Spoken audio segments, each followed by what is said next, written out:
Test, test. All right.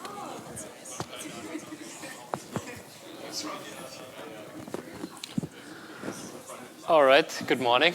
I finally remembered the sensitivity setting for the microphone, and now the lecture is over. So, anyways, welcome to the last lecture of the course. Is there a question? No. Okay. All right. Hey. Welcome to the last lecture. So today will be a bit of a shorter one. It will be still mostly about self-supervised learning, but with a specific focus on multimodal learning. All right, before that, a bit of organization. So as we've written somewhere, the practicals today will be about going through the past exam, and we'll also, of course, be able to ask all kinds of questions. And we've merged the practicals into single rooms, such that you will have a bit more TAs available. They will be balanced. There should always be a TA who really knows about this particular question you're asking. So please, it's also online as an announcement in Canvas. Just remember these rooms and be there. And then also thank you for your feedback for the last lecture. And thanks, of course, for the kind words and improvement suggestion.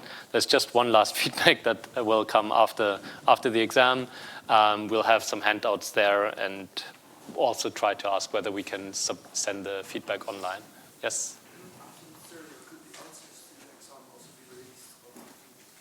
I'll see. Yeah. And of course, yeah. You'll be going through them on a whiteboard anyways, but yeah. And then the second point of organization is the cheat sheet. So this is just a sheet with formulas and equations that you basically don't have to learn by heart.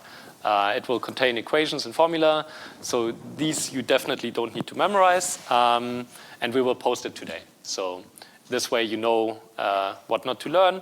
And of course, not all of them will be relevant, otherwise you would know what the topics already are. But I mean, the topic is generally what you should learn for is the whole lecture series, of course. And the goal of the exam is to test the understanding, the ability to find solutions to these questions in a quantitative and also qualitative manner, and then also to transfer your learnings to slightly different settings. So you cannot, of course, not expect that exactly the same thing that we already did will be asked, but rather in a slightly different setting. And then we will also test the critical evaluation skills. Any questions about that? Yes? Yeah. So the assignments are, I would say, more difficult, more technical. So in the assignments, you have plenty of time, right? In the exam, you won't have plenty of time. We increased it by half an hour from last year, so you'll have slightly more time, same number of points, but it can't be that in depth as the assignments are. Yes? Do you understand correctly that the cheat sheet will be provided to us during the exam? Yeah, so it will be the first or second page in your exam booklet, basically. Yes, and how this page looks, we'll upload it this afternoon. All right, cool. So this is what we had last time. All about self-supervised learning. And today will be about multimodal learning. So the agenda will be as follows. We'll briefly talk about what multimodal data even is, why it's useful, what can we do with it, and how can we learn multimodally. And then we're sort of taking this journey where we start from the SimClear, and then we're going to briefly review CLIP, and then we end up at a different framework, GDT, which we've done. And I'm saying from because it's not really temporally, but rather it's all happened in parallel, really. But at least you'll be able to see the parallels, I hope. We're going to talk about a work that does audiovisual clustering for video data sets, and a work that does useful self-supervised learning, so to say, in the sense that it uses self-supervision to detect objects and classify them, or self-supervisedly classify them, so cluster them essentially. And then we're going to briefly talk about the present and future topics which are ongoing, like multimodal versatile networks, VAT, and Socratic models, which are sort of the large models which are hip at the moment, or like have shown remarkable abilities in multimodal learning recently. So let's start with what is a modality. Modality is generally just a type of information, a specific type. So for example, so the examples are, of course, language. It could be spoken or written. In this case, they would be different modalities, which would have, of course, very much correlated information. Of course, sometimes this isn't a one-to-one. For example, if you simply record me speaking and you get the words, very rarely or almost never would you get the intonation or how loud one particular word was pronounced, etc. So, of course, there's some loss sometimes if you go from one modality to another, even if they sort of depict the same content. And then, of course, the visual modality, which has been big in this course, from images or videos, but it could be other light signals as well. So it could be images such as obtained from Röntgen radiation. It could be also satellite images which contain more than just RGB, but contain, for example, infrared or ultraviolet. So these could be all kinds. Audio, again, completely different modality. And these are really in the order of importance for deep learning. So audio, for example, the stuff like Alexa and Siri has been, of course, big. And all of these models use deep learning nowadays. What is slightly less in the research domain is something like touch, even though there's also ongoing research on this modality. And then even less stuff like smell or taste, because it's really difficult. And then you can go on and on. Actually, the medical stuff, infrared images and fMRI, is actually being used quite often. And on the right-hand side, you can see some visualization of potential haptic sensors and fMRI pictures and LiDAR scans, which basically tell you how far away a particular point is, which you can then post-process, and it's very useful for self-driving cars.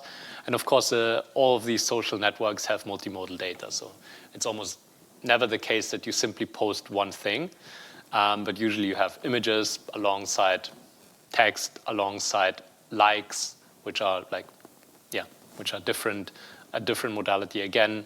You have sometimes rankings and videos and all of that stuff. So yeah, the world is pretty multimodal nowadays. And so this figure I took from a paper from 1993, which is pretty fun. You can sort of see the argument that's being made for self-supervised learning in the multimodal setting back then. So the idea was, okay, if you do supervised or unsupervised learning, you have some disadvantages, like the label might not be particularly well, and unsupervised learning, at least back then, didn't work at all, pretty much. It was pretty much limited to the idea of autoencoders. However, self-supervised learning, or at least so did the author argue, could be the key pin if you have these sort of different signals. So for example, you observe a cow and then you listen to it and then you hear this sound of moo. So you'll, at some point, if you do this long enough and you try to predict from the image of a cow what sound it makes, you can learn really strong correlations. That was the idea, and this pretty much has more or less stuck in this field. So the idea is you use these different modalities. You can, for example, input one and predict the other, or you can use both modalities to predict something else. So you can imagine a video classification task, for example, where you have the visual stream and the audio stream, and then you just use both of these and to predict the class, for example. If a video has a particular class, just use both, for example. That would be the case where you use them jointly. There's also ways how you can simply learn one or use one modality to assist the learning of the other. And we'll go into detail of this in some later works here. All right. So why would we want to do modal learning? Apart from the reason that, of course, the world is multimodal, and if we want to understand images alongside text, for example, or if we want to understand any of such data, we would need to do it. But there's some more reasons. So, for example, firstly, it has more data. It has literally more information, so it should clearly help. It's sort of a hand-wavy argument, of course. If you just have a single modality, you might have to deal with noisy and missing data. And quite often, the meaning is not even captured by a single modality. And we'll go to an example on the next slide for this. And the whole reason why we're having this lecture is that in practice, it's not so easy. So the representation spaces can, one of the main difficulties is that the representation spaces vary widely. So for example, from sound, which are literally just changes in air pressure, to rankings, to discrete like text, and images are somewhere in between continuous and discrete, because we technically they're continuous, but we discretize them to a very large number between 0 and 255 for each channel, so they're somewhere in between. Now, this point about meaning often not captured by a single modality, I found quite unobvious when I first heard about this, but this is actually a pretty good illustration of what is meant by this one. Let's see.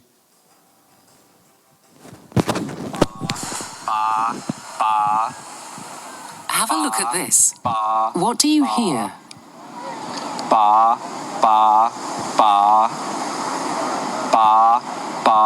So, you know what you're hearing?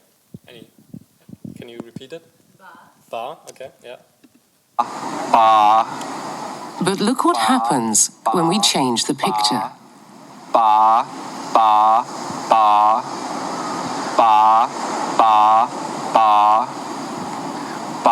And yet, the sound hasn't changed. In every clip, you are only ever hearing bar with a B. It's an illusion known as the McGurk effect. Take another look. Concentrate first on the right of the screen. Now to the left of the screen. The illusion occurs because what you are seeing clashes with what you are hearing.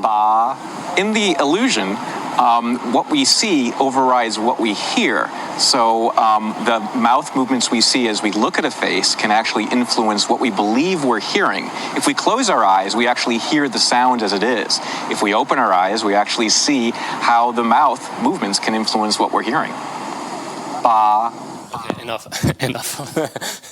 I think, yeah. Watching it once is nice, like watching it multiple times is... So yeah, I mean, I haven't heard of more examples of this, but you would guess or assume that this is a more general thing. And that's quite often quoted as a reason for this as well. And this is not just this particular BBC team that made this video with this guy, but there's a whole paper about this. And there's, of course, a slightly larger research than I'm showing here. But it goes to show that, like, if you simply have one modality and you let a deep learning algorithm process it, it might process it not the same as we humans do.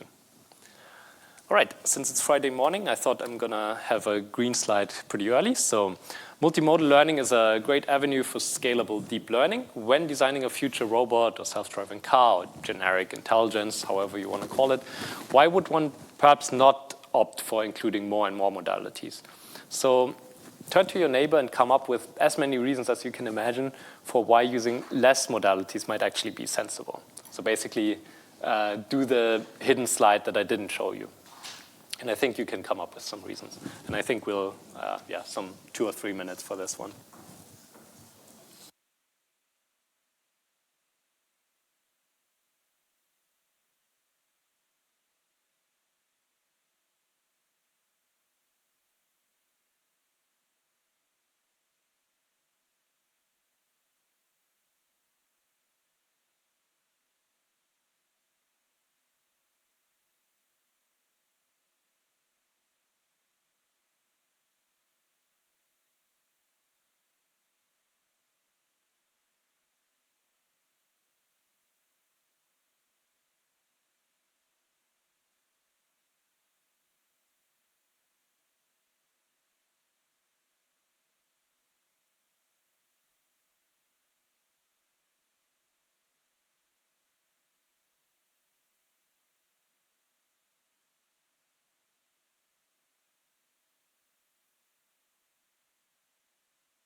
All right. How many reasons did you come up with? More than 5? More than 5? No, okay. More than 2? Raise your hand. More than 3? All right, cool. Yeah, I hope or think some people also might have gotten into the philosophical domain, like if you, for example, we know the fact that blind people, for example, can hear much better in some ways or have a better haptic sense and, for example, can detect lumps better, for example. The question is, would something like that be in the case for machines? Why not? I have just written down some reasons in case you're curious. So one example is, of course, if you include more and more modalities, some of these modalities might at some point just be noisy and not really useful. Like if you're trying to have a robot which can navigate through the city, maybe the sense of smell isn't all that useful. Maybe it is, but maybe not. Of course, the cost of training more and more modalities, not just the number of parameters, but also the cost of acquiring more data.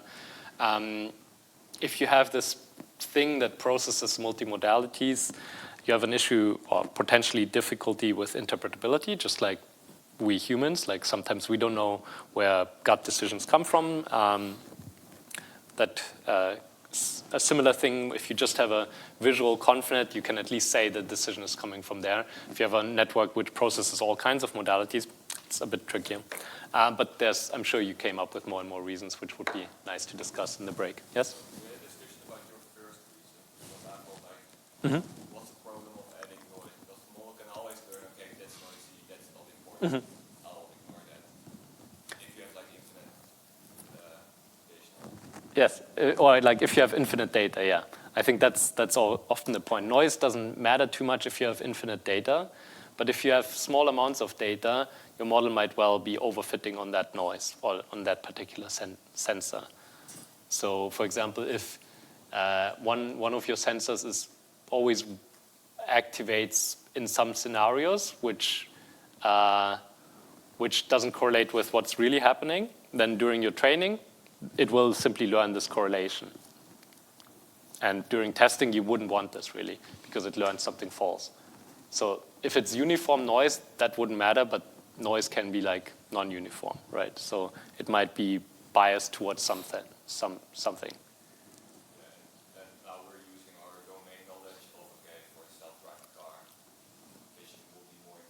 Mm-hmm. Like very large models, we don't know what's Yeah. In practice, you would probably, or that's what people are doing, right? Like you would merge these different modalities, and you can, for example, Tesla is going for visual or RGB modality only. All the other self-driving car companies are going for camera plus LiDAR, for example. So that's actually an interesting, it's almost like this debate. We humans don't have LiDAR, so that's at least Tesla's argumentation for why they are also only going for visual. It's a good point. I think there's lots of points to be made here as well. There's also, just on that note, for example, Facebook tries to detect hateful memes, so memes which depict some sort of hateful attitude, etc. And sometimes these are also multimodal. So I didn't put it in the slides, but sometimes you really need to combine the understanding of the image with the text, and then only then it's hateful. The text on its own, the image on its own might not be hateful. So for that, the necessity comes as well. Yeah? For the explainability part, how would you usually implement those systems? Do they just take all the inputs in some form and mix them in a network, or do you have like multiple networks where you can check at a certain output if the decision has been made on visual, audio, or something? Yeah, both. But you'll see some architectures in the following slides, like this one. At the top you have something that we still call it two modalities. So the top one is simply the visual modality, and out of an input video, you're simply taking a single frame. So you could call it like the scene, for example, right? And in the bottom one, what is written is multi-frame optical flow. Now, I'm not sure if you had this in computer vision, but optical flow basically tells you where did a pixel go from one frame to another. So it's inherently temporal. It's inherently about movement and motion. If a pixel within a video hasn't changed, then the temporal flow here will be 0. If this pixel has likely moved here, then a temporal flow is a 2D image, basically, with a vector pointing from here to there. So this is basically capturing the motion. And in this architecture here, which is from 2014, what you have is basically one network which only captures and processes this RGB information, and another network which only captures and processes this optical flow information. And then at the end, you're simply fusing the class scores by simply doing softmax 1 plus softmax 2 divided by 2 as the final prediction. And in this way, it's pretty interpretable in that sense, because if your spatial stream confident is saying like, 0.1 for every class, and the temporal confident is saying this, then you can say, okay, the decision was purely based on the temporal stream. And temporal stream also doesn't encode color, for example, which is quite interesting. So actually, this flow has also been proposed and used as a less biased way to classify videos. For example, if you classify these videos where humans are, let's say, applying makeup or playing soccer or basketball, you really don't want, even though, and sometimes your data sets are biased, you don't want your models to overfit, for example, by cheating and looking at the skin color or the background and not like the activity that they're doing with their hands and feet. And so flow has been proposed for that, because flow doesn't see background, it doesn't see skin color, and so it's actually pretty interesting for these aspects as well. So representation learning, for representation learning, typically what's being done is something called cross-modal, which we'll be diving into today. We'll also be talking about joint training later. Right, I've already mentioned these things, but this idea of predict modality A from B is, of course, very, very generic. So if you have an image or video, then you can caption it. If you have text, then you can generate an image or video. So these are already the things which are which are all the rage at the moment. Text to image with stable diffusion and DALI and so on. Moreover, things like speech to text, all about the automatically generated captions, for example, or even the other way around, text to audio, etc. Right? Oh yeah, and at the bottom right, this is just a depiction of how it would look like if you inflate an inception network to process video. So what you can see here, that, for example, just focus on the first filter after the video input. It's not a 7 by 7 anymore, but a 7 by 7 by 7. So this last dimension refers to the time dimension. So it's basically the conv filter, which you used to be able to imagine as this 2D matrix, is now a whole like box, a 3D convolution essentially. And yeah, this is how it would get processed. And at the end, you still, in these approaches at least, you still get one feature out at the end. So there's, as you can see, there's some average pooling happening towards the end, and then just a simple 1-by-1 conv. All right. So yeah, and again, coming back to the reason why I work in this field and why we're sort of fascinated by this, is of course that as humans, we learn a lot from these paired data. So you touch this sort of plastic thing, it makes some sound, you feel how soft it is, you feel where it's not soft, etc. And you're basically learning to associate these two different types. And here, the association, or our association, is with this slide, right? We said, okay, we have the original image, we have the augmentations, and essentially the content isn't really changing. And now the idea is the following, that multiple modalities can also yield such useful image information. For example, if you have these two images or videos, they look very different, right? Like obviously the pixel values are very different. In the other one, you almost cannot even detect the source. However, the action that's being depicted is the same, right? And so if you simply had a data set of videos or images, it would be quite hard to say these two things are depicting the same thing. So in a self-supervised manner, if you simply use this modality, it would be very hard to put them in the same cluster. But if you have audio, like here I'm showing a spectrogram, which is a way to visualize the audio.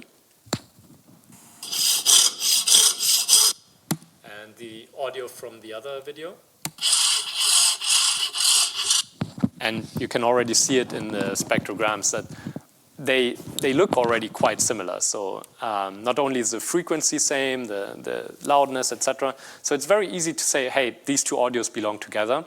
And then from this learning, say, oh, that means, because the audios come from each video, oh, that means actually the videos also belong together. The same is true, of course, for the other way around. So, for example, a video of someone playing piano versus someone playing a keyboard. It's very distinctive, these black and white patterns. Very easy for any neural network to find that they are similar, even though the sounds might be very different. So like classic piano versus some fancy keyboard.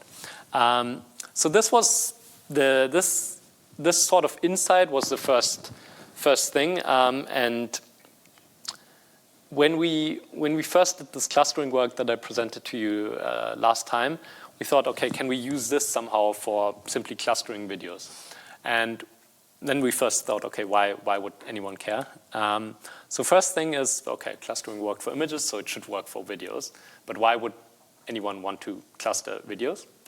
Well, videos are actually pretty expensive to annotate. So quite often you have this temporal dimension. And so typically a video is not just, a video is basically images times time. And so if you wanted to annotate, for example, in a dense manner, every video, then that would be simply hugely expensive. Instead of having one image, every second you have, let's say, 30 images, or at least 16 images as a frame rate. And so that can become expensive really quickly. So anything that we can automate here would make sense. And of course, even back then, TikTok was already around, so video content was increasing rapidly. So I think like 3 weeks before the deadline, we started working on this, and it worked out. So here the idea is the following. We take basically these two modalities, and at the top hand, we have the spectrogram, slightly stretched, and the bottom one, we have the video, just multiple frames really. And we thought about how can we cluster this data set now. The data set has simply a bunch of videos. Every video has video and audio, or like visual and audio stream. And so what you could, of course, do is simply cluster each modality separately. But this isn't really what we're looking for, because it doesn't use this nice information that we just talked about, and you would end up with at least two different sets of clusters. So it isn't really helpful if you can then say this audio belongs to pseudocluster 15, and this video belongs to visual pseudocluster 32, for example. That's not particularly useful. What people have previously done is sort of this thing, which uses this information that two things belong together, and does this cross-modal learning, which I've already mentioned is quite common for multimodal learning, and we'll dive into one example later. But still you end up with two examples, which is, at least for the clustering task, really difficult to interpret. Because now, if you look at, so what this cross thing basically means is that you use the visual modality to predict the cluster belonging of the audio modality. So in a way, it's clearly trying to figure out that these two things belong together.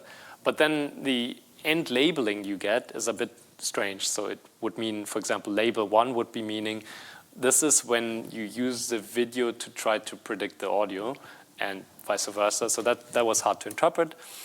The easiest one would be simply to concatenate the features and then do clustering, self-supervised clustering on there. However, actually this is also problematic, because depending on the data set, it can just rely on the better modality and completely ignore the other. And this is quite common for deep learning to do. So what we did in this work, which was at NeurIPS 2020, is to use the audio. So for example, like this. And we would have the corresponding image or video. We would from this idea that we had before, we would see, okay, we could actually use either of these and we would get the same meaning. So how about we simply view each modality as an augmentation? Now, not augmentation in the input sense, so obviously we're not taking the spectrogram and inputting it into a video network and vice versa, because that doesn't even fit in terms of dimensionalities. But we're simply going to treat them at the highest level as augmentations for this scalar clustering framework that we had the last time. And what we found is that if you do this, you actually get really good clustering results. So NMI is a measure that tells you how good the clustering aligns with some other clustering. And in this case, this other clustering was the ground truth because we evaluated it on a data set which was human annotated. And the interesting thing is also compared to this red baseline, the red baseline is actually a better feature representation. So if you take this red network and then you fine-tune it in a linear manner or fully fine-tune it on other videos, it tends to perform better than our network. However, if you simply want to get good clusters, it matters that you actually train for the clustering task. So this was at least different compared to the image domain, where actually the feature representation performance was basically one-to-one correlated with the clustering performance. And this is the same result on a different data set. Yes? Can you please repeat how exactly it was treated as an augmentation? Yeah, I think I can. Let me see. I removed that slide. Right, it's essentially what's happening is before the clustering step, when you use the activations for the clustering step, you basically average them. You average not the probabilities, but the log probabilities. And in that way, you're saying, okay, this video's activations or this video's probabilities for the cluster contains both this part and that part. And if you removed one, yeah, so you can treat them, yeah, they both basically carry the same meaning. That's all there is, really. And how many clusters were they set? So similar approach to the previous work. We simply set some arbitrarily relatively high number and then evaluate it. And compared to the previous work, yeah, I'll mention that a bit later, but compared to the previous work, we actually assumed non-uniform clusters here. So here we also added a method which can do, for example, power law-like clusters, which is more something that you would find in the real world rather than the uniform. Yes? Does this mean, for example, that the model will be very sensitive towards noise in certain modality? Like if you have a video that has a very low quality sound, you'll be able to cluster it and only rely on the images maybe? Yeah, that's actually more or less true. Yeah, that's what we saw. Because in this case, you actually have somewhat of a ambiguity, right? It doesn't really know by what to cluster. And we'll actually take a look at some of these clusters now, and I'll show you some of that. All right, so these were some of the clusters that we found. So these were, of course, we sort of gave them the name ourselves because otherwise they would be like cluster number 15 and cluster number 16, etc. And yeah, so we had these as the main conclusions. Oh yeah, and now, so here, this is sort of a demo that we did to show what these clusters look like. And here I'll show that some videos which have, for example, background music, if we apply our approach naively, it sometimes ends up clustering by the same background music. So that's which then ends up giving you low numbers because that's not what the dataset creators were aiming for. But it's sort of a still valid conclusion. And if you were to say, okay, only cluster using the visual modalities in most cases and only use the audio if it's like very unique or something like that, that probably would have alleviated it, etc. I just gave you here this slide for like a reference for common video data sets. And I wanted to show you some. So yeah, this is basically how we did it. This is the overall framework. So you have this expectation going on before you do the clustering here, and then you simply train it with one set of labels. But those are details. So, but I like this thing because I showed you the Know Your Data website, I think in the first or second lecture, and there's no equivalent for the video data sets, unfortunately. But at least this one allows you to explore VGG sound and the kinetics data set in a way. So for example, this cluster that we found is like all about singing bowls, and yeah, you can.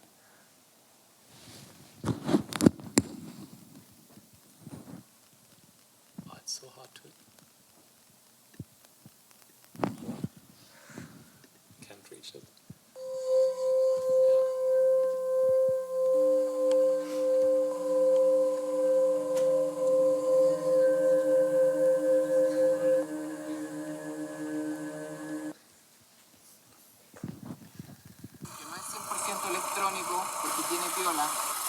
Yeah, so you can see that these clusters are pretty pure. Trying to find some cluster which might not be, yeah, oh yeah, here, miscellaneous, but all have background music, for example. So you can already tell these are all kinds of clusters.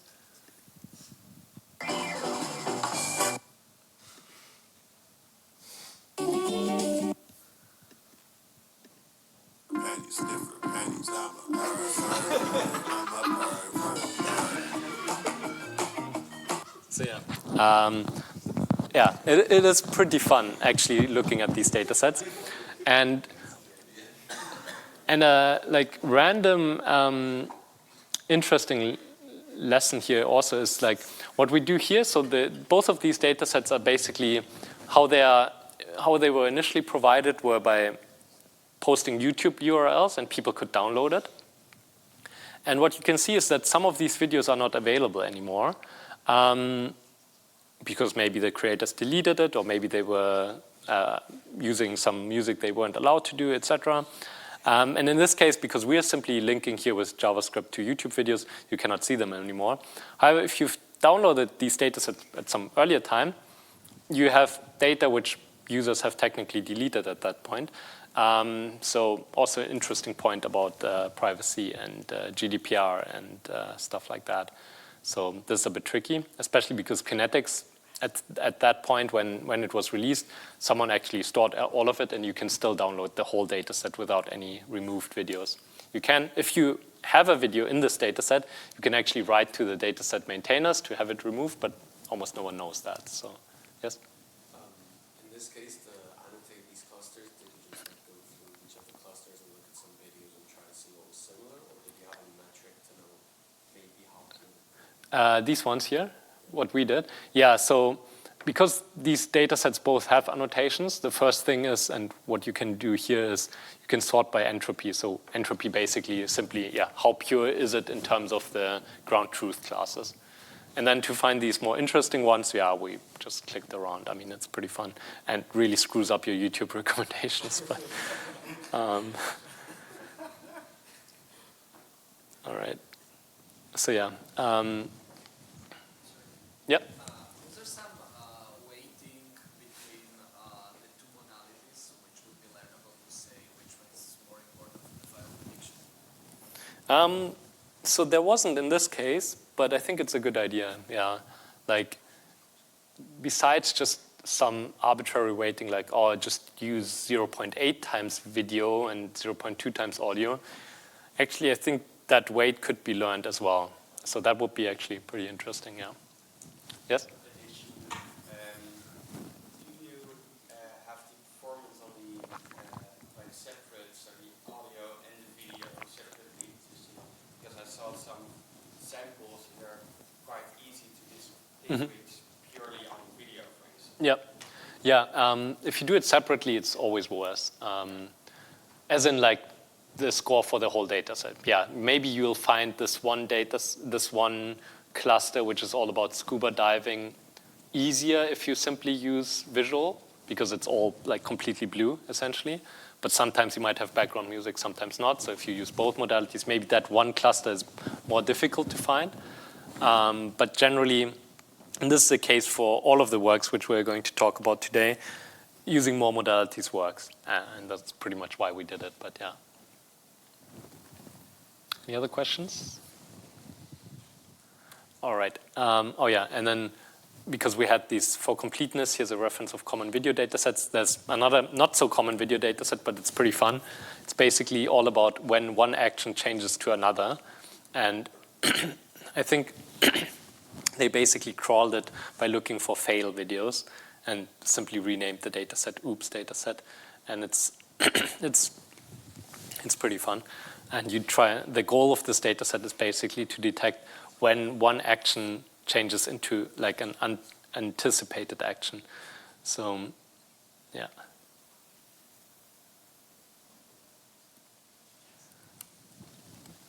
All right. Just going to mention some other popular self-supervised learning approaches. So here was most. Well, on the right side of you can see the cross-modal audio-video clustering. That was exactly the one that did clustering in a cross-modal manner. So you can see the RGB frames and the audio signal, and you end up with two sets of clusters. Then the shuffle and learn all the way to the left is basically the similar thing to the context prediction we had the last time. So you shuffle the frames, and then you need to predict, oh, is this the correct order of the frames? Was this frame before the other, etc. Same with the 3D space-time puzzle. It's sort of a generalization of that. And then there's some more works, and we're going to talk a bit about audio-video synchronization in a more general manner in this work, which we published at ICCV 21. But before that, we'll take a brief break until 10.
All right, let's continue.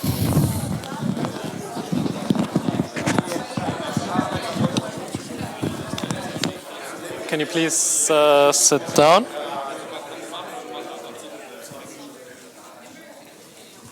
Great. So now I'm going to talk about this work, which basically is SimClear for multimodal learning in one way or another. But the main idea that we investigated in this work was this idea of invariance versus distinctiveness. So we talked about invariance in a couple of ways already. Invariance in the sense of do you want to get the same vector, the same representation out if you apply augmentations? Now, if you look at these two clips, it's not immediately obvious whether you want to put these two things together, because one, okay, we can definitely recognize as, well, weird walking, and the other one as something completely different. If you had a video of, say, you take a video of the highway, then of course you would forward, the cars are going forward, and backward you have cars which are driving with a red light front. So there it would also change meaning. For some other videos, like let's say you record a bouncing ball, bouncing up and down, it wouldn't matter. It would literally be the same.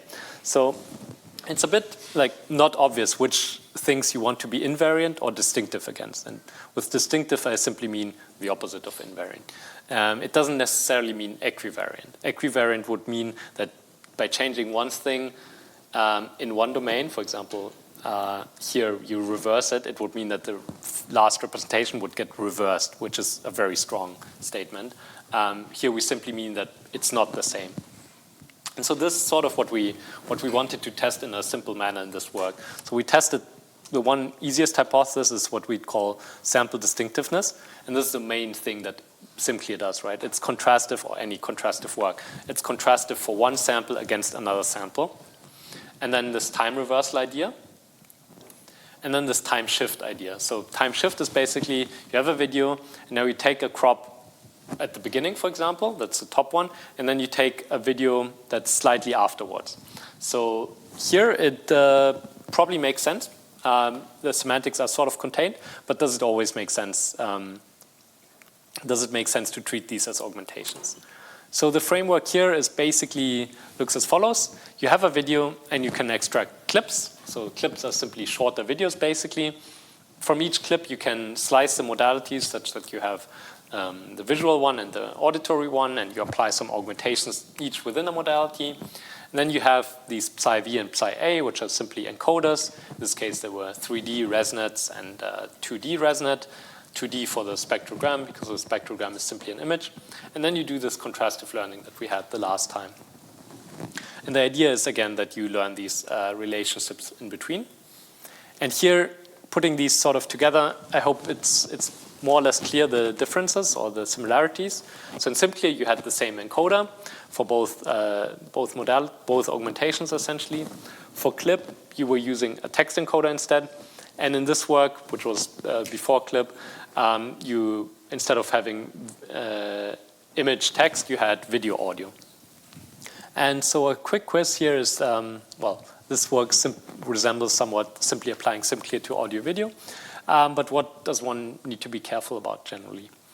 1, video augmentations like time shift can change the semantics. 2, audio inputs cannot handle augmentations. 3, constructing a large enough batch for contrastive learning is more difficult. Or 4, the contrastive laws should not be applied symmetrically.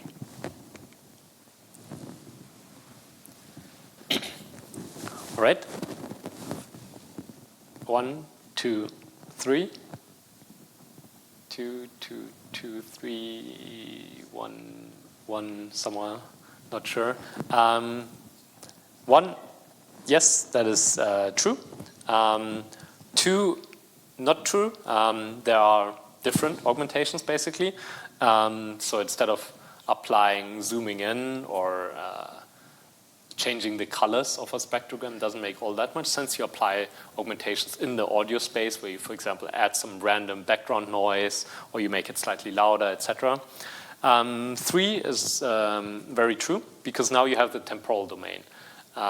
So basically, if you, for example, use 30 frames per video, now the batch size you can achieve on a single GPU is essentially divided by 30. which means contrastive learning, which relies on all these other samples that you have in the batch to construct this noise contrastive loss, will be more difficult. And I think no one put this, but 4 is not true. 4 is sort of related to this idea of MoCo, where you have one network, which is the exponential moving average, so you cannot really apply a gradient to that network, but this doesn't apply here. All right, and so basically what we did is we tested these ideas in a simple contrastive manner. So in this case, for example, we said we want the same embedding for video and audio at the same time from the same video. So T1 and T2, they should be positive pairs in the contrastive loss. And then all the other stuff, we just add as negatives in the contrastive loss. So if we have another clip that comes from a different timestamp, but from the same video, we say, okay, this is different. So if we want to enforce distinctiveness to time shift, we simply add it to the negatives in the contrastive loss. Same for, of course, different embeddings for different videos. And everything is done cross-modally. The idea that time shifting or detecting time shift is a good signal is the following, that if you simply shift the time, the scene level semantics quite often match, so not much in the background, etc., has changed. But if you're dealing with videos, you have the temporal domain. The motion, for example, doesn't match in this case. So this requires quite fine-grained recognition. However, in the current data sets that we have, it seems that you can, for the most part, actually use time as an augmentation, which is somewhat surprising because, yeah, it means the networks aren't capturing all the fine-grained stuff. But yeah, it depends also exactly how you apply this work that I'm having with an asterisk, for example, only does it in the visual domain, while here we're talking about cross-modal. First, yeah. Wouldn't it maybe kind of make sense why you can have slightly moving temporal domains, because maybe not all videos are perfectly synchronized, especially because if you record something from far away, the light will hit the camera first and then the sound. Maybe this. Yeah. That is a good point, yeah. You would expect at least this to be learned, though. If something is far away, then it tends to be small, which could be recognized. And so we are always dealing with intervals here. So if something happens here in the video and it's far away, then you would expect it indeed a bit later in the audio, but you would expect it at a still correct point, basically. Does the network learn 3D distance? Maybe, I'm not sure. I'm not sure if any of these works have analyzed this. Like for video is especially tricky because, again, the problem of the cost of annotation. Yeah, this would be interesting. Question as well? Oh, cool, yeah. Great. All right. Right, and so we tested these ideas basically. So we started with some base thing which simply tries to be contrastive from one sample to another. Then we can say, okay, try to be invariant against time shift, so basically use time as an augmentation, or try to be distinctive against it. And here we found that what we're evaluating here, HMDB51, it's one of those video data sets that you use for downstream tasks usually, and you simply fine-tune the network that you get after pre-training. So this paper was a pre-training paper. You simply fine-tune the network you get on this data set. And you see that it gets a better accuracy. Similar story for time reversal as an hypothesis. So if you try, or actually different story here, if you try to be invariant, so you can, for the most part, treat these videos as being invariant to time reversal. So it didn't really matter if you go from one direction to another. This might very well be different for different downstream tasks. So there could be easily data sets where the time order matters a lot more, and then these models wouldn't perform as well. And yeah, we also showed that some combinations work better than others, but that's not too important. Also, again, state-of-the-art numbers, blah, blah, blah. This work I wanted to highlight a bit because it's quite interesting. So I've already mentioned that we have this RGB modality and the flow modality. Flow is all about motion, right? And so here you can see again that the RGBs look quite different backgrounds at least. And however, the flow modalities, they depict pretty much the same thing. So it's very easy to find, for example, neighbors or similar actions in the flow modality for this particular action that might be quite far away in the RGB modality. So the idea of this work is basically that you do contrastive learning, but the positives, they don't only come from the same video, but actually you have positives which are different samples from your data set. Because in a way, this more closely approximates supervised learning. Because in supervised learning, you have these classes, so you have multiple things which are depicting the same thing. So in contrastive learning, we're only saying every video sample is unique, and here you're extending it to the top k nearest neighbors. So you're saying that this video should be same to all of these other videos, which are actually close in this flow modality.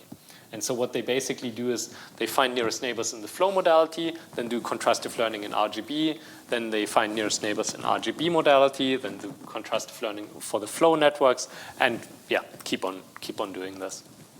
And flow, even though it's constructed from RGB, is often treated as another modality because it highlights, not completely, but it highlights very different things. So this is more or less part of multimodal learning as well. All right, then I'm going to briefly talk about another work, which is now about useful self-supervised learning. Here, we sort of started off with a different idea, where we have usual supervised training of object detectors, which usually requires a lot of annotation samples. But of course, these are expensive, and the process is quite hard to generalize. Sometimes it's not even obvious where an object ends and where it should start, etc.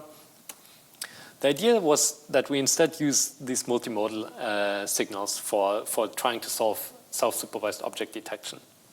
For example, if we have this video or this image even, we would simply use a 1 second window around this frame of audio to detect where the objects are. And there's some related works already which had, for example, generated these heat maps around where audio might be by using the audio stream that's currently present. But these related works had some limitations. For example, that the outputs were heat maps. And as heat maps, they don't have any class labels, which is not what object detection does, right? We remember we get bounding boxes and we get class labels. And these works still required audio to generate these bounding boxes. But we wanted to learn from multimodal data, but then be able to apply it to images. Yes? I guess two questions. One is, what was the, I guess it's the same question, but what is the goal in this self-supervised setting? Like, what is the input output data? How can a network infer? Okay, fair enough. Yeah, so the idea is basically to have just a data set of videos, do something, that's the proposed method, and then get this output, and then be able to do this on just images as input. And you can see here horn, lion, banjo, and so on. Of course, we're unsupervised, so technically these would read like C1, C1 for cat, for example, or for the airplane, it would read like cluster 20, cluster 20, cluster 20. So we simply match these to the closest words, which match best the whole data set. But the bounding boxes and these labels are basically generated from self-supervised learning. Yeah, this is the goal that we set ourselves. And these are actually the outputs we do get with our method. So we use audio as a supervision signal. We output bounding boxes and pseudo-class labels. And at inference, so at test time, we do not want to use audio anymore, but simply do something on images alone. And ideally, we want to retrieve all visible on instances and not just ones which are making a noise at that moment, because that's sort of what previous works did. I guess my hypothesis, or the proven hypothesis, the shown hypothesis, is that you can extrapolate the position of a sound only with the sound signal. You can say that again? You can. So if you have a video of something, you can say where the sound is coming from only with the sound signal. So yeah, so the idea is to, if you have sound and visuals, especially, if you have sound and visuals, you can localize where the sound is coming from. And the idea is that if you can do that, you can generalize this to then, at some point, only work with images. That's sort of the idea. And do we know how, like what sort of relationship this audio and... That's basically how we train it, yeah. So well, it's all about correlations, right? Like if you see this instrument and you hear that sound, and then you hear that sound again and like multiple things, and you see that instrument, you learn the correlation. For example, the background or the person that's playing, that might change, but the instrument might always be the same, correlated to the audio, for example. So that's a generic idea. And so here it wasn't about learning good features or anything, it was about solving this task, basically, in a self-supervised manner.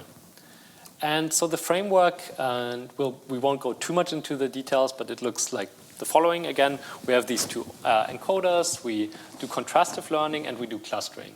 So NCE stands for noise contrastive estimation. It's simply the contrastive loss that we've been talking about the whole time. The contrastive loss will give us these sort of heat maps, and the clustering loss will give us these label distributions. Let's start with the heat maps, and this is actually a pretty interesting and fairly generalizable approach. So for this, we take the audio and the image, and we first, at the top, we pass them through the encoders. Note that for the audio, that's the green one, we use a global average pooling, so the results are vector. And for the visual encoder, we use a convolutional feature maps before the pooling operation. That's why it has still this spatial extent here. Next, from this map, we want to generate this sort of heat map. So what we do here is we simply slide this audio vector across the whole feature map. And at every location, we do a dot product. And a dot product gives us a number. If the vectors are scaled, if they're normalized, it gives us a number between 0 and 1, right? And so if you do this at every location, what you end up getting is exactly a heat map, with values between 0 and 1. Now, this is great. If you had a bounding box now provided by someone, you could simply train it such that it gets high values, for example, inside a bounding box. But we're in the supervised setting, self-supervised setting, so we don't have that. Now, for learning this, we therefore also encode the audio of a different video and do the same procedure. And we get this sort of very non-peaky heat map because it cannot identify anything that looks vaguely like a violin here. And then we simply train it in a contrastive manner. So again, the positive pairs come from the same clip, and the negative pairs in this case come from the different clips. So the contrastive loss here actually doesn't use all the locations, but simply the maximally activating ones. So in this case would be, for example, that middle location here and that other location there. It's just a shorter way of computing the contrastive loss. And we weren't the first one to do this. This is pretty much how the other methods had generated these sort of heat maps. And then we simply applied this other method that we talked about earlier, this self-supervised clustering for videos. And here I actually do have the equations. And instead of using the whole video, we used an image and instead used a larger spatial resolution. So even though the motivation comes from using videos have this time dimension is pretty expensive, so sometimes it's worth instead using a larger image instead and letting the audio do the time work, basically. Right, and after we had that, it was a simple procedure of thresholding these heat maps. So you get bounding boxes and removing like bounding boxes which would be tiny, for example, somewhere in the background because it's noise, using some heuristics.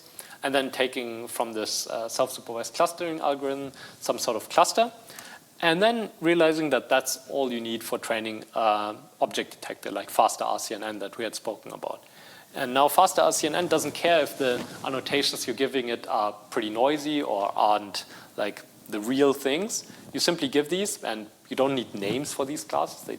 They are just C3 or C5 or C7. And then you train your faster RCNN with that. And then faster RCNN, being an image model, you can now apply this model on images, and you input an image, you get this sort of output. It's literally what we get. And then what you do is something called Hungarian matching or Kuhn something algorithm. which simply tries to match these existing names with the pseudo clusters that we have. So because this is a labeled data set, we can now figure out, okay, C2 best matches with the thing that in this data set is called violin, and so on. Right. And here are some examples. So you can, for example, see the ones on the left-hand side are classified correctly. The ones on the right are classified wrongly. So in this case, if the image is too much zoomed in, it sees 2 accordions. Or if the violin is held or if this cello, I guess, it sort of recognizes as a violin because cellos almost never are depicted sideways, but this image had happened to be taken sideways, for example. And yeah, some other mistakes as well. The thing that we did here is we generalized this method to a larger data set. And before we did that, actually one thing that I talked about when we talked about why clustering might be good, what we tested here is what would happen if you do this matching to the ground truth, not by doing this Hungarian matching as usual, but instead by simply labeling the one video which is closest to the cluster centroids. Or, for example, the 10 videos which are closest to the centroid.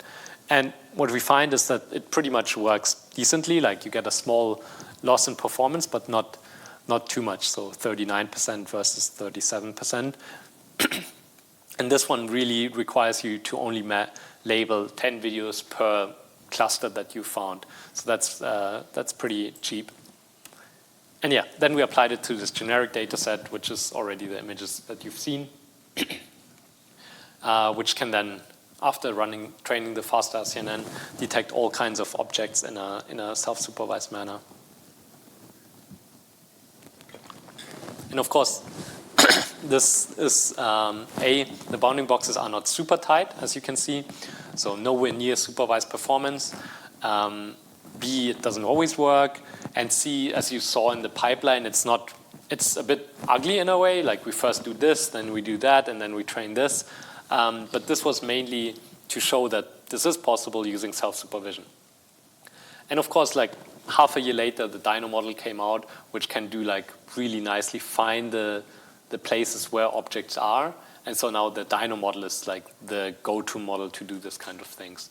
But multimodal has like really decent amount of signal there. So, well, we're hoping to improve upon this work further to be able to detect objects even better with vision transformers. And yeah, we also did some qualitative evaluations. All right, are there any questions for this? Yeah? Pretty clear why the quality of the visual encoder and the audio encoder, like, how to say, correct? There is no correct heat map, but we train it in a contrastive manner, which means it tries to identify where this audio correlates best with this visual input, basically. And it does that, for example, if you hear the sound of a trumpet, and it tries to maximize the dot product of this with a spatial location in the video, it's very unlikely that white background will give you a high dot product, because a white background will be also present in other videos. So it really tries to find these correlation. And yeah, then the only correlation that tends to go is this thing that makes the sound. And with that, you also see that this approach naively won't work with objects that are not making any sounds, for example, as well. But for that, maybe combining it with Dino would be interesting. Was there any other question? All right. So now, last how research gets done part. I'll also put these into a separate PDF and upload them to Canvas later. So right, we had fundamental understanding, read papers, then how to read papers, then recommendation of implement and tinker with code, then realize and seek those that's funny moments, or like where you realize something is weird, then build minimum viable products or principles and benchmarks and baselines, some notes about when not to give up and to think about impact versus work. Then the importance of ablations, and the last time we discussed the storyline document. And so now you've made some great research and let's say you submitted your paper to some venue. Then it's really important that you actually celebrate this, because otherwise you will never celebrate, and it's really important to actually do this. Because the acceptance of a paper itself can be pretty random. And it's difficult to not have this as a personal judgment, but you just need to realize that everyone is sort of trying to do their best at like judging the paper's qualities, but sometimes, yeah, it simply doesn't get in without proper reason. Sometimes you do get pretty good feedback and you realize that's the reason why it didn't get in. Sometimes the paper was good, but maybe the reviewers didn't understand it, etc. After that, take a break. And also take a break is generally good because it will allow you to get new perspective, and yeah, maybe you realize, oh, it actually makes much more sense to explain this point in the paper like this, for example. And then comes the work part. So alongside a machine learning paper, what we usually do is we publish the code on GitHub. And what's important is also that we follow some reproducibility guidelines. So everything that you do should be reproducible and not in a difficult manner. What we also do is quite often is make a website for paper. Nowadays, making a website is really easy. And so here are some examples that you can take a look at. These are all web pages, so to say, which just show one paper. For example, cannot escape. Well, I'll show you some later. But these are some examples. And they literally, what they do is they show the abstract, they show the authors, they link to the code, for example, they link to the original paper, and then they have, for example, the most prominent figures or like a very generic introduction to how the paper works. Sometimes also a Twitter thread about it or blog posts about the works that you've done. And this is all in order to increase the accessibility and reach of our research, because of course, like the field moves extremely quickly, so it's very hard to keep track of everyone. And so sometimes people will do something that you've done and not seen that you've done it, usually or almost never with bad intent. Yeah, so these two things are very important. And yeah, then now we go to the next part of a few notes about current multimodal learning, which is basically the following.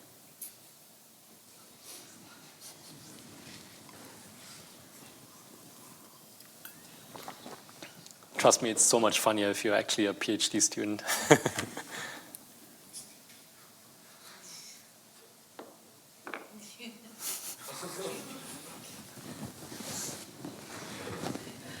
Yeah.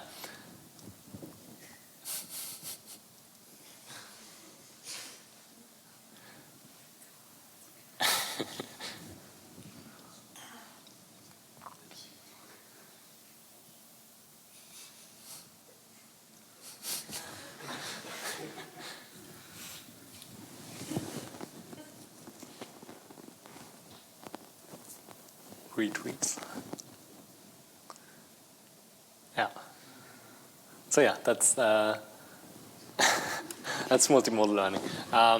One of those works at the moment, or not at the moment, last year I guess already, is MMV, multimodal versatile transformers.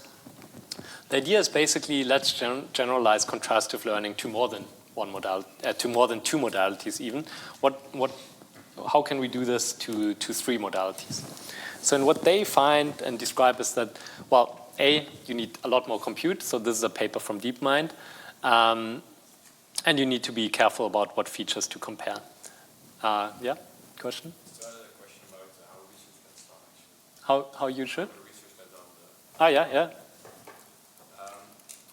Like 2 years ago or 3 years ago, there was like this scandal about, I don't remember which one, but one of the biggest computer vision like conferences that they did this test where they did 15% of the paper stages, submitted it twice, and then they did a check and they saw that paper acceptance was near random. Actually, like there was, I think there was a score, and if you got 70% or something, then it was actually random, and they got 60%. 75% was actually random, but 60% that were really close to near random, like for paper acceptance. And do you feel like since then, because Yeah, that's actually really funny in this community. The paper review process changes with every conference, so every couple of months, and it's getting constantly better, I would say. And even back then, there used to be 2 experiments. Like, one was a bit older, and the newer one, like, basically the community, so to say, is pretty good at rejecting bad papers, but not necessarily great at accepting the good ones. So even there's a slightly more nuanced message. And yeah, like, the review process is getting better in many dimensions. So now, if a reviewer raises a ethical doubt, there will be also a specific ethical reviewer joining in the conversation, for example. So that makes, like, some non-consensual data sets, for example, less likely, because there have been tons of scandals about that. Even well-intended ones, like IBM at some point wanted to say, okay, current face recognition data sets are not very diverse, so we made a data set of very diverse faces by simply crawling Flickr. Yeah, and that's also not great. So also got a huge backlash. And yeah, the review process does get better, but yeah, slowly, I would say. It's also really, really difficult. So for example, in CVPR, there were 9,000 papers submitted, and every paper gets at least 3 reviews. So that's almost 30,000 reviews which need to be written in like a 3-4 week period. So it's just, yeah, it's incredibly difficult, and curious how it develops as well. Yeah.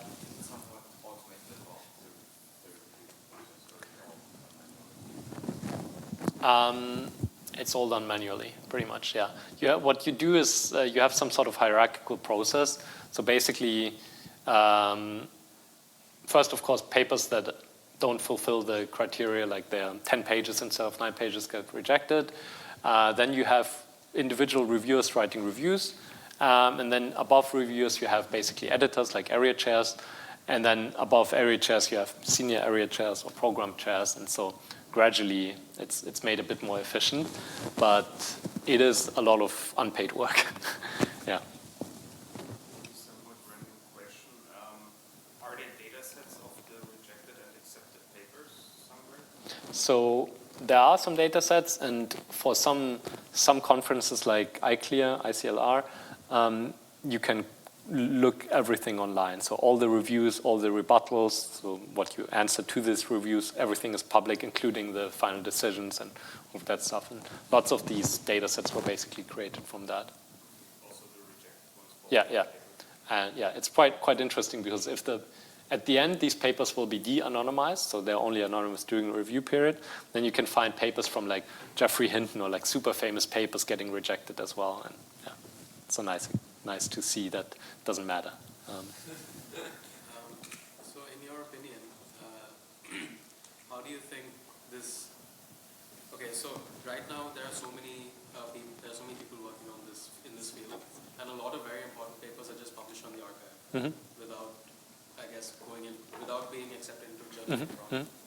So how do you think, in your opinion, how do you feel all of the journal, conference, paper acceptance stuff will This is a very multi-dimensional problem, so to say. My personal take is that archive is quite necessary, because the field moves so fast. If you want people to not work on the same things and waste compute and waste time, something like archive is extremely necessary and good. And like even COVID research has shown that this sort of stuff is really important and useful. There's, of course, one thing that's getting better is that what used to happen is that the big labs or like company labs, they used to put a paper on archive and then make a whole demo video out of it, and which like fancy effects and so on. Then this, of course, gets viral on social media, so they have like unfair advantages of getting accepted. That's not okay.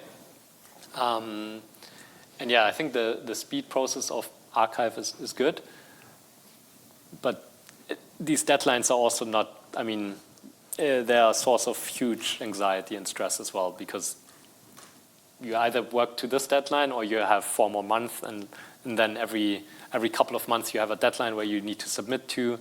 So then papers tend to be as like the minimum viable products really, and not like fully thought out ideas. So that's another criticism often. Yeah, I don't know what's better, but I do think something like archive makes a lot of sense. Was there a question? Yeah?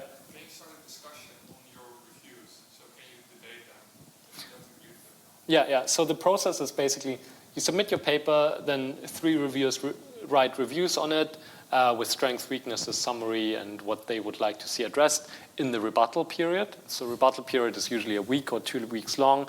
In this period, you respond to the criticisms from the reviewers.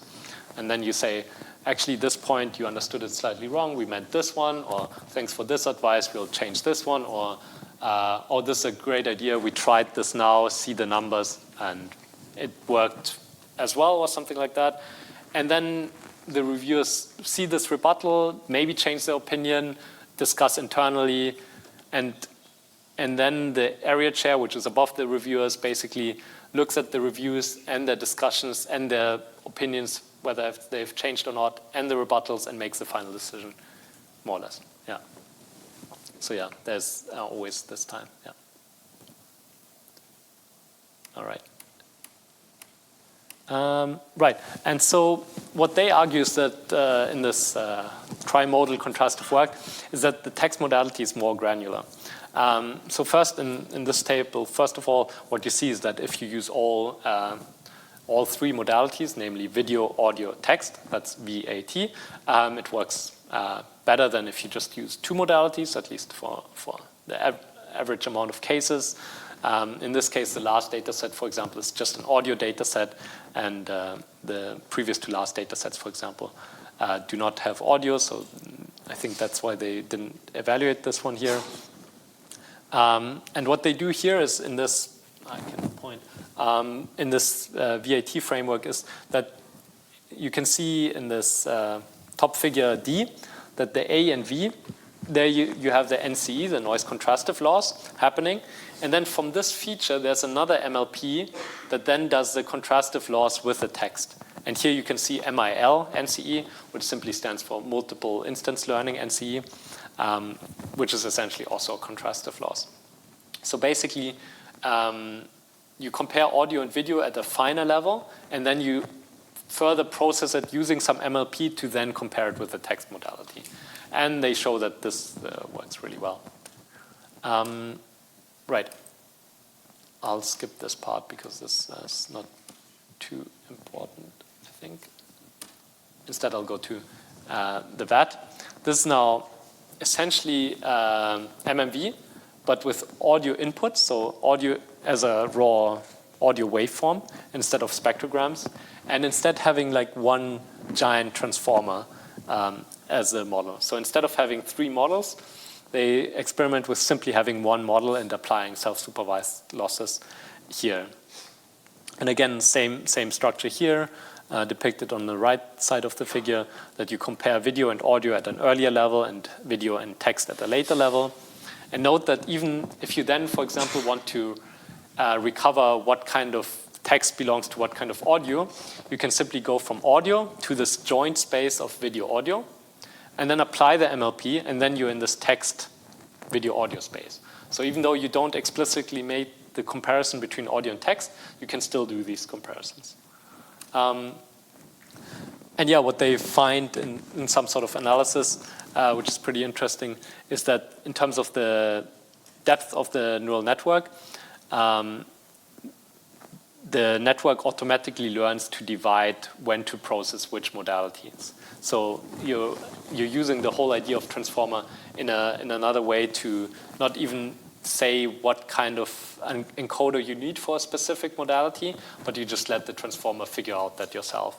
Because previously you could have said, okay, the audio network gets a resonant 50 or resonant 100 or whatever, and the video gets this model or that model. Essentially, if you just give it a giant transformer, it tries to figure out that one on its own as well.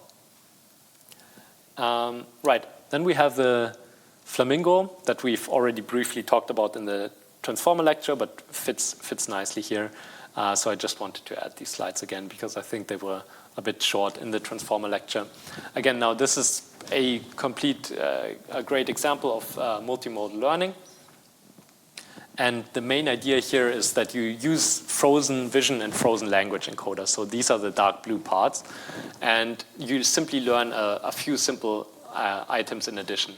And of course, this, with its like pretty strong abilities, is also a DeepMind work, because the language model alone, I think, was like a couple of billion parameters, I think 7 billion, something like that.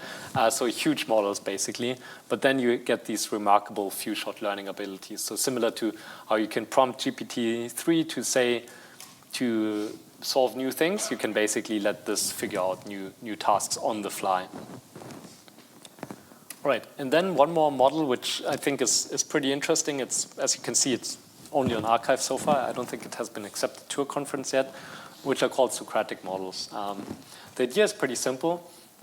You have all these sort of pre-trained models that you can train with something like CLIP or contrastive learning, like GDT, etc. And if you do this when you have one model which shares stuff, in this case language, then you can start using these giant language models, which we have plenty of, like GPT-3 and so on, or ChatGPT nowadays, I guess. And then these models can speak with, for example, CLIP, like language pixels, that's CLIP, or other models which use language and audio, like in the case of MMV. And so what you can then do is you can simply start having these models talk with each other. So you get something like the final output is the output of, all right, we have this video. Okay, that's cool. Let's do that. Language models trained on text, visual language models sort of trained on captions and these sort of things, and then you get these models. And then you can have this, discussion, which should be really in quotation marks because it's a bit too much. But yeah, this one shows how you can use both vision and sound to then do the final prediction, basically. In this case, it's even more complicated because there's some ranking going on, and then out of this ranking, it predicts the final thing. And this ranking is, of course, used for something like CLIP, right? Because for CLIP, you need to give the options beforehand, and then you can pick the one which is the most likely one. Right, so in this example, you have a vision language model detects visual entities. The language models then takes this and suggests sounds which might be heard, and then the audio language model chooses the most likely sound, and so on and so forth. And then finally, you can simply say, you get all these texts, and then you say to the language model, okay, give me a summary of what you expect to see here. And there's some cool examples in the paper as well. And yeah, it's essentially doing very much multimodal learning, but by simply having this, lingua franca, or this common modality of language, which is a nice way to do it, I think. Yep. One question, where did you find out this? Because you say, like, for example, it has not been accepted yet and it's been published, or is there some sort of forums that you would recommend after the subject? So I think at the beginning I recommended these newsletters, so that's definitely one source. Another source is some Twitter accounts, and then I also follow people on Google Scholar that do like related works that I'm interested in. These are the main things. But it's even for me, it's very difficult to keep track of, and sometimes a friend or colleague would suggest to me a paper which is super relevant that I hadn't come across yet. So yeah, it's not easy. And even in conferences, if you have 5,000 accepted papers, or 3,000, 4,000, you cannot read all of them anyways. So it's pretty tricky indeed. All right, and then of course, just this sort of overview slide of other simple models that use these pre-trained multimodal models. VPT should sound familiar, which tries to make CLIP or other models do something else by learning some visual prompt. PGN is sort of a update on that, which we put on arXiv recently. ClipCap is a model which does captioning by leveraging GPT-2 and CLIP, of course, and basically tries to do, again, this mapping into some common language space. So from clip, you get the vision encoder, and you get something out, and then you move this to the language space of GPT-2, and then you get a nice caption. And you can also use these models to do something new. For example, clip was trained for image and text, and then you can let it do video text instead. So this is not too tricky, but requires some changes. All right, finally, my bets for future big research directions. So there's a reason why I wanted to have this lecture. I think we will move towards combining more and more modalities. There will be some complications, but just generally just makes a lot of sense, I think. Then this useful self-supervised learning will still keep on going, and it won't even be mentioned specifically. So just like right now, already lots of tasks don't even call it self-supervised learning. They simply use these things as tools. I think it will become like that, and we'll see a merger of 2D and 3D learning, which are at the moment quite different domains, like the stuff that Andrea, our guest speaker, was talking about. I haven't worked on that yet, at least, but I think it will move towards that direction more and more. As I showed in the last few slides, I think we'll see more and more of that. So we'll see bigger models in vision, in language, etc. And then it will be about how can we leverage these large models to do something new or previously not possible. And with that I think we'll also start seeing more and more results in more difficult domains like robotics and topics like AI for science. And in particular, what's very interesting is, of course, language models which can code without errors, which can maybe at some point code language models themselves. So that's pretty interesting. I don't work on these topics, but I think these are really big. And I'm thinking also that, as I mentioned earlier, like there's a bunch of problems with privacy and bias, which I think maybe what will happen is that there will be a crackdown and then people will start paying attention, or maybe before that. I'm not sure. All right, so this is the summary of today's lecture. So we had the what and why of multimodal, audiovisual clustering, multimodal variances and invariances learning, self-supervised object detection, and finally, larger scale multimodal GPU-based learning. All right, and then one final note is the following. This is sort of an overview of all the lectures, without this one actually. This and much more, so you've learned a lot, I hope, and you've taken in a lot, so well done. And thanks, and yeah, thanks for everything, and good luck with everything in the future.